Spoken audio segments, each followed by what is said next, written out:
El último viaje de la noche. Víctor era un taxista nocturno conocido por su amabilidad y puntualidad. Durante un turno especialmente oscuro, en una noche de lluvia, recogió a una mujer en las afueras de un barrio famoso por sus leyendas. La pasajera, vestida con un largo vestido blanco, le pidió que la llevara a un cementerio en las afueras de la ciudad. Aunque extrañado, Víctor aceptó. Durante el trayecto, la mujer no dijo mucho, pero Víctor sintió un escalofrío constante al escuchar su voz suave y melancólica. Al llegar, ella pidió que esperara mientras iba a buscar su billetera al mausoleo. Pasaron varios minutos, pero no regresó. Víctor, preocupado, decidió buscarla. Dentro del cementerio, encontró el vestido que la mujer llevaba puesto, cubriendo una tumba que llevaba su nombre y su fecha de muerte, hacía 10 años. Días después, Víctor dejó de trabajar como taxista nocturno y aseguró que nunca volvería a recoger a una mujer vestida de blanco.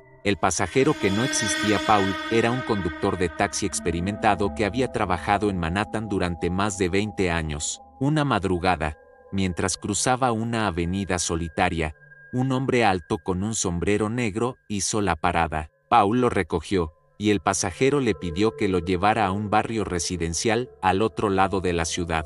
Durante el viaje, Paul intentó iniciar una conversación, pero el hombre apenas respondía con murmullos. A medida que avanzaban, la temperatura dentro del auto comenzó a bajar inexplicablemente, a pesar de que el calentador estaba encendido. Finalmente, llegaron a la dirección. El pasajero le entregó un billete antiguo y se bajó sin decir más. Cuando Paul miró hacia el asiento trasero, vio que estaba completamente seco, a pesar de que el hombre había subido empapado por la lluvia. Intrigado, revisó el billete y se dio cuenta de que pertenecía a una serie emitida en 1920. Al día siguiente, al contar la historia, un amigo le mencionó que esa dirección correspondía a una casa abandonada, cuyo dueño había muerto décadas atrás. El hombre coincidía con la descripción exacta de su pasajero. La llamada al vacío. Roberto trabajaba como taxista de madrugada en las zonas céntricas de Buenos Aires. Una noche,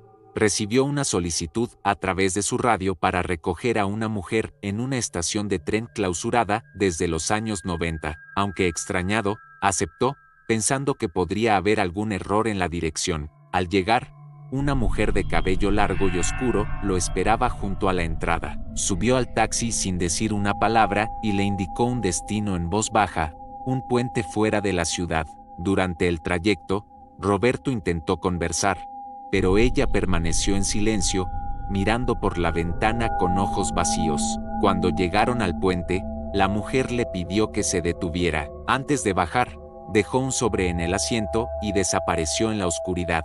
Preocupado, Roberto se bajó para buscarla, pero no encontró a nadie. Al regresar al taxi, abrió el sobre. Dentro había una fotografía antigua de la misma mujer, fechada en 1975, junto con un recorte de periódico que hablaba de Susui. En ese mismo puente, hacía más de 30 años. Desde entonces, Roberto asegura que nunca recoge pasajeros en lugares desolados. El hombre que esperaba en la curva, Luis, un taxista acostumbrado a trabajar en las madrugadas, tomaba una última ruta hacia Puebla antes de terminar su turno. En el kilómetro 32, una figura apareció al borde de la carretera. Era un hombre alto, vestido con un sombrero y un abrigo oscuro, que alzó la mano para pedirle que se detuviera. Luis, aunque algo inquieto por la hora y el lugar, frenó y le permitió subir.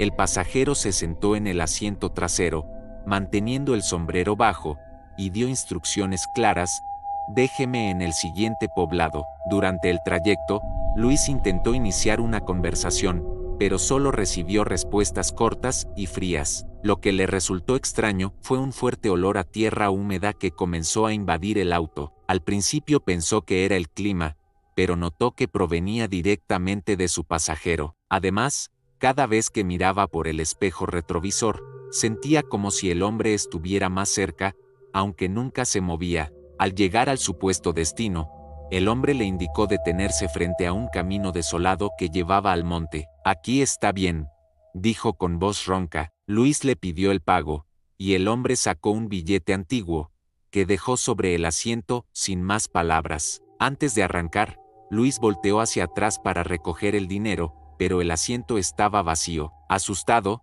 bajó del auto para buscar al hombre, pero no encontró a nadie. Lo único que vio fue una cruz junto al camino, con un nombre y una fecha de muerte tallados, hacía más de 20 años. Desde esa noche, Luis siempre evita detenerse en esa curva, convencido de que no es un lugar para los vivos.